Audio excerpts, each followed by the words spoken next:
Olá, alunos! Eu estou aqui para falar com vocês sobre o pré-modernismo. O que foi o pré-modernismo? Foi um período de transição entre os movimentos literários do simbolismo ao modernismo. Esse pré-modernismo iniciou-se bem no finalzinho do século XIX. Por ser um período de transição entre o simbolismo e o modernismo, muitos estudiosos não consideram esse período como uma escola literária.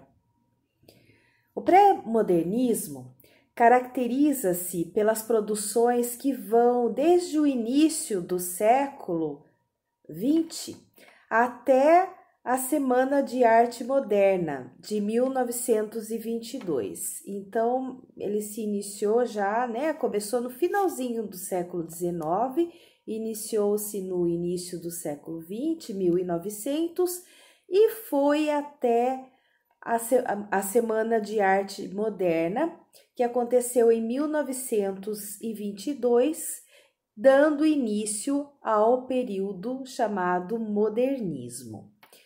Bom, no pré-modernismo, há um processo de sincretismo estético. O que é isso? Seria a presença de algumas características do realismo, do parnasianismo e do simbolismo, que a gente vai chamar de características neorrealistas, neoparnasianas e neossimbolistas. Os escritores assumem uma posição mais crítica em relação à sociedade e aos modelos literários anteriores. Romantismo, realismo, naturalismo, parnasianismo e simbolismo. Muitos escritores rompem com a linguagem formal do arcadismo e exploram temas históricos, políticos e econômicos da sociedade daquela época. O homem desse início do século XX apresenta uma nova visão de mundo, tentando desvincular-se dos aspectos conservadores do passado, do século XIX. O pré-modernismo, então, ele tem início em 1900 e vai até 1922, na Semana de Arte Moderna, quando ele vai dar início ao período chamado modernismo. Nesse período do pré-modernismo, a sociedade brasileira vivia um período republicano, mas alguns acontecimentos marcaram a chegada desse momento pré-modernista, como algumas revoltas, guerrilhas naquela época. Dentre elas, a Revolta de Canudos, de 1896 a 1897, a Revolta da Vacina, em 1904, o Ciclo da Borracha, em 1970 a 1920, a Guerra do Contestado, que ocorreu em 1912 até 1916, a Revolta da Chibata, 1910, a Greve dos Operários, de 1917, e o fim da República Café com Leite, 1894, que foi até 1930. Essa República Café com Leite era um acordo nacional, político, econômico, que dominou o Brasil, tá? Então, ele envolvia os governos estaduais e o governo federal para que se mantivesse o controle do poder nas mãos das grandes elites, dos grandes latifundiários. Então, política café com leite, por envolver os estados de Minas, grande produtor de leite, e o estado de São Paulo, na época, grande produtor de café. Por isso, o nome República Café com Leite, tá? E porque o poder, o monopólio ficava nas mãos desses grandes latifundiários. E ela perdurou até 1930, quando rompeu esse acordo, tá? Eu não vou me deter muito nessas revoltas, porque é assunto de história. E a nossa finalidade aqui é estudar o movimento literário pré-modernismo. Nesse período do pré-modernismo, ainda, o Nordeste do Brasil passava por sérios problemas de seca. Então, é uma temática que vai ser retratada também na literatura. Em São Paulo, o processo de industrialização estava crescendo muito e também o processo de favelização. Então, começaram a formar as favelas, né, em São Paulo e também no Rio.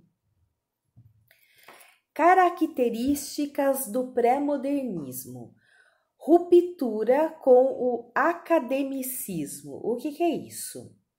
Academicismo é um método de ensino artístico profissionalizante concebido, formalizado e ensinado pelas academias de arte europeias. Então, eles romperam com isso, com o academicismo, né? Que antes ia para lá, pegava lá, trazia de lá para cá. Outra ruptura com o passado e a linguagem parnasiana. Vocês lembram da linguagem parnasiana? Que eles se preocupavam mais com a forma do que com o conteúdo, a arte pela arte. Então, aqui no pré-modernismo, houve uma ruptura com esse passado aí. Os pré-modernistas adotaram uma linguagem coloquial, simples. Então, eles deixaram de lado toda aquela norma culta, né, que a gente viu no realismo, principalmente Machado de Assis, né, que usa demais a norma culta, palavras até difíceis. Há um rompimento, eles já vão usar a partir do pré-modernismo uma linguagem coloquial, uma linguagem mais simples. Eles vão também procurar utilizar uma exposição da realidade social brasileira daquela época. Vão mostrar o regionalismo e o nacionalismo em suas obras. Então, Monteiro Lobato, ele vai fazer bastante isso, né? Quando na obra dele do Caipira, do Jeca Tatu, ele vai falar bastante do interior aqui, né, de São Paulo. Outros autores, como Euclides da Cunha, em Sertões, ele vai retratar demais o regionalismo, a vida do sertanejo. Então, é uma das características, tá? Regionalismo, nacionalismo. Eles vão retratar também a marginalidade das personagens. Então, o mocinho, né? O herói já não é mais o mocinho da cidade, de família rica. Não. Será retratada a marginalidade das personagens. O sertanejo, o caipira, o mulato. Os temas eles serão temáticas mais voltadas para fatos históricos, políticos, econômicos e sociais. Nesse período de transição do simbolismo para o modernismo, a gente pode perceber que os autores brasileiros tentam apresentar uma nova perspectiva de Brasil. Então, a gente vai perceber uma narrativa mais engajada com uma denúncia social dos acontecimentos da época, tá? Uma denúncia a essa marginalidade, uma denúncia à pobreza, tá? Em relação à riqueza, essa disparidade, nessa discrepância social. A literatura vai retratar o contexto atual daquela época, riqueza versus pobreza. Também os personagens já não têm mais a idealização romântica dos outros períodos. Os personagens já serão mais marginais, serão pessoas pobres, né? É o sertanejo, os imigrantes, funcionários públicos, personagens mais próximos da realidade e do contexto brasileiro daquela época. Entre os autores de grande destaque, podemos citar Euclides da Cunha, Lima Barreto, Graça Aranha, Augusto dos Anjos e Monteiro Lobato. Na poesia, destaca-se Augusto dos Anjos. Esse poeta, esse autor, ele trazia em sua poesia algumas características do simbolismo, nem todas, tá? O que ele trouxe? O uso do soneto em versos decassílabos, isso ele trouxe do simbolismo. Mas ele usava um vocabulário bem antipoético, inesperado para a poesia, tá? Palavras nada românticas, nada poéticas, como, por exemplo, corpos em putrefações, secreções corpóreas. Que mais? Augusto dos Anjos abordava cenas cotidianas. Usava também, além de um vocabulário antipoético, ele também usava um vocabulário médico e filosófico. Eu vou ler um soneto do Augusto dos Anjos chamado Versos Íntimos. Vês, ninguém assistiu ao formidável enterro de tua última quimera. Somente em gratidão, essa pantera foi tua companheira inseparável. Acostuma-te à lama que te espera. O homem que nesta terra miserável mora entre feras, sente inevitável necessidade de também ser fera. Toma um fósforo, acende o teu cigarro. O beijo amigo é a véspera do escarro. A mão que afaga é a mesma que apedreja. Se alguém causa ainda pena a tua chaga, apedreja essa mão vil que te afaga, escarra nessa boca que te beija. Então, aí dá para a gente perceber bem o uso de palavras antipoéticas, Escarro, fera, terra miserável, morte. Então, ele vai usar coisas nada românticas aí. Escarra nessa boca que te beija. Bom, os pré-modernistas que se destacaram nas narrativas, na prosa, foram Euclides da Cunha, Graça Aranha, Monteiro Lobato e Lima Barreto. Euclides da Cunha, 1866 a 1909, foi um escritor, poeta, ensaísta, jornalista, historiador, sociólogo, geógrafo, poeta e engenheiro. Ocupou a cadeira 7 na Academia Brasileira de Letras de 1903 a 1906. A obra de grande destaque do Euclides da Cunha é Os Sertões, Campanha de Canudos, escrita em 1902.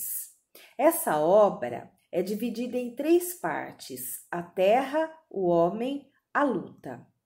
É uma obra regionalista em que Euclides da Cunha retrata com grande maestria a vida do sertanejo. E é uma obra muito regional em que ele vai usar uma linguagem bastante coloquial também para mostrar a vida do sertanejo. Além dela, ele publicou também a Guerra de Canudos, onde ele vai falar dessa guerra, dessa revolta que teve em 1896 a 1897, tá? E essa obra, a Guerra de Canudos, se passa no interior da Bahia. Outro autor, José Pereira da Graça Aranha, mais conhecido como Graça Aranha, 1868 a 1931. Foi um escritor e diplomata maranhense, um dos fundadores da Academia Brasileira de Letras e um dos organizadores da Semana de Arte Moderna de 1922. A sua obra que merece destaque é Canaã, publicada em 1902. Nessa obra, ele vai abordar a migração alemã no estado do Espírito Santo.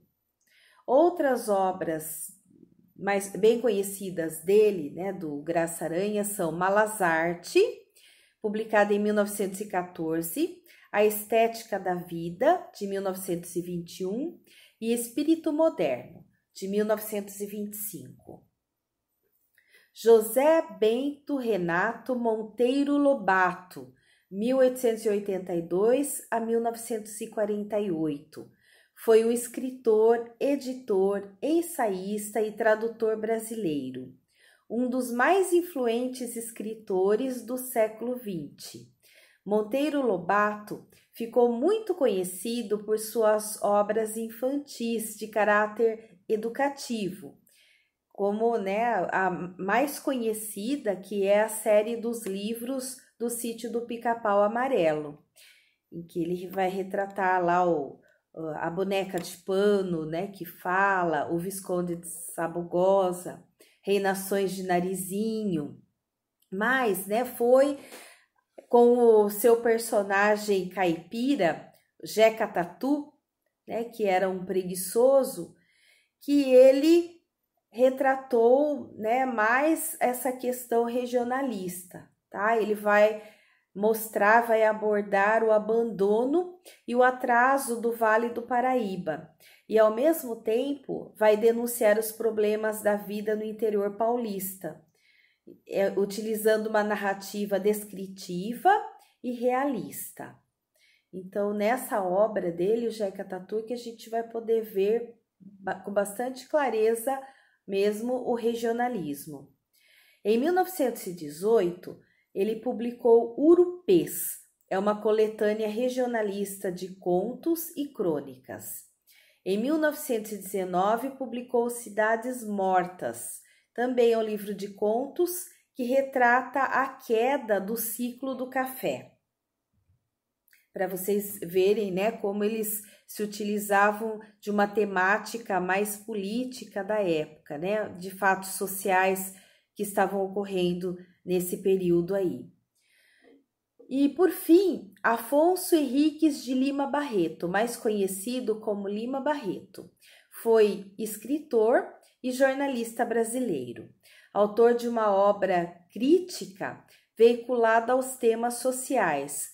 O escritor rompeu com o nacionalista ufanista e faz críticas ao positivismo. Então, nacionalismo e ufanismo são características pertencentes ao período romantismo. Vamos lembrar então, né, o que seria nacionalista ufanista, né? Seria um patriotismo excessivo, tá? Ufanismo, nacionalismo, ufanismo, patriotismo excessivo, características usadas no período do romantismo. E ele faz críticas ao positivismo, que é aquela corrente filosófica que nasceu na França no início do século XIX, tendo como um dos principais pensadores dessa corrente Augusto Comte, e é uma corrente filosófica inspirada no ideal de progresso contínuo da humanidade. Então, o Lima Barreto ele vai fazer na obra dele, né, uma crítica a essa corrente aí. A obra dele que mais merece destaque, né, talvez a mais conhecida, é Triste Fim de Policarpo Quaresma, escrito numa linguagem coloquial, tá? Então, a finalidade dele também é mostrar, né, as questões políticas, sociais, do período do pré-modernismo. Ele vai usar essa linguagem simples, uma linguagem bem coloquial, vai mostrar regionalismo. Nessa obra, o autor faz crítica à sociedade urbana da época. Então, eu vou disponibilizar em PDF para vocês todos esses livros, né, desses autores que eu citei.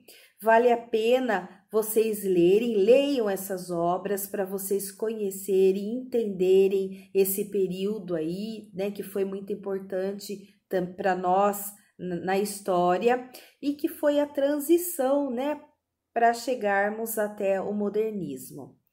Eu vou finalizando por aqui a nossa aula de hoje. Espero que vocês tenham gostado. Se tiverem alguma dúvida, gostaria que vocês me fizessem perguntas, né? Eu estou disposta a responder para vocês, né, as dúvidas. E eu volto na nossa próxima aula para falar sobre o modernismo e sobre a Semana de Arte Moderna, que deu origem ao período modernista. Então, um grande beijo a todos, até a próxima. Tchau!